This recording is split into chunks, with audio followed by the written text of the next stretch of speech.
Hey guys, Brenda Lee Turner from LeanSecrets.com, and today I'm going to show you some basic moves.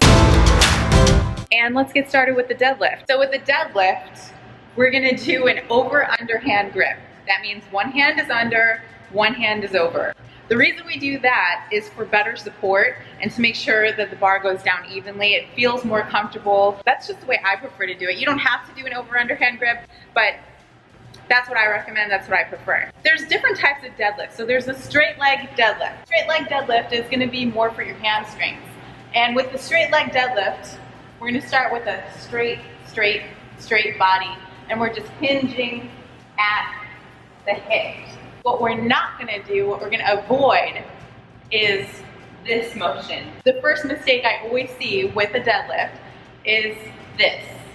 So before you even pick up a bar, before you even start to think about doing a deadlift, find a mirror at your gym, stand up straight, imagine there's a straight bar on your back, and then just kind of let your arms hang. Make sure that you feel this in your hamstrings. You should feel a stretch in your hamstrings, so you're resisting the pull down.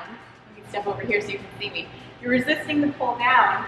The bar's gonna be pulling you down, but you're resisting with the tension in your hamstring. And then you slowly hinge up.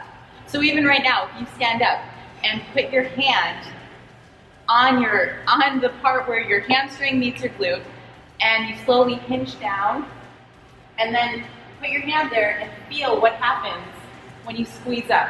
You should feel some tension in your hamstring and also right where your hamstring meets your glute. Don't rush it, and you can even count in your head.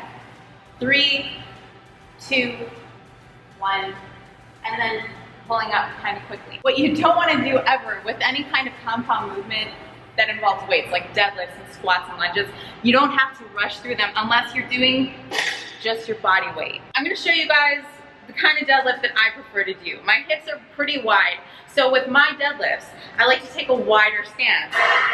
If I put my feet too narrow, I don't really get that much out of it.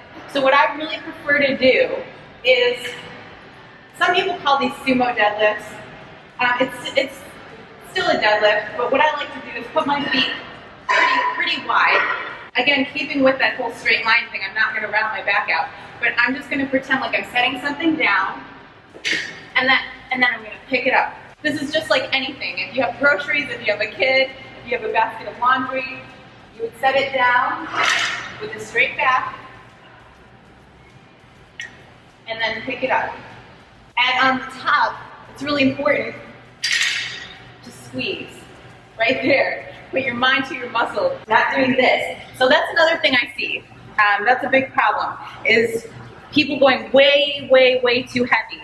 So heavy that their back can't support the weight, and they're doing this. They're pulling up with their spine. That is very dangerous. It's ineffective. A place a lot of people get mixed up is where to put the bar in front of you. So you put the bar as close to your shins as you can. It's almost like you're gliding the bar down your legs. Let's get into lunges.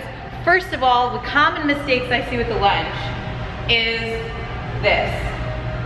Taking tiny little steps that aren't big enough. That's kind of an over-exaggeration, but let me show you guys an effective lunge stance. Taking a really big step. Let me move this way so you can see me. Taking a really big step. It's hard to take too big of a step, in fact.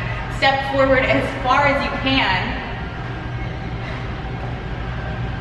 Or if you're doing reverse lunges, step back as far as you can, so that way you're not forward, you're right where you should be. You want the center of your gravity to be above your hips. You don't want it forward, and you certainly don't want to be leaning forward. And the whole point is to work the booty, the quads, and the hamstrings. So again, if you take a really big step forward, and then push up on the front heel, not with your back foot, with your front heel. You're pushing with your front heel so that the weight transfers to the front working leg. So we don't want to fight through this with the back foot. We don't want to push forward with momentum. If you move slow and controlled and really think about what you're doing and use that front heel, stepping big, big steps, okay? Then you're gonna be working the glutes and the hamstrings and the quads. With the lunges, let's go into the difference between a reverse lunge and a traditional lunge. A reverse lunge is gonna be great for the booty. You will pretty much have no choice except to be working the glute when you do a reverse lunge. And again, make sure you're taking a really, really, really big step backwards. And in my opinion, it's better to do like 20 body weight lunges with great form than to do 10 really heavy ass lunges with really poor form. So make sure that you're doing good form first. Always put form in front of your ego.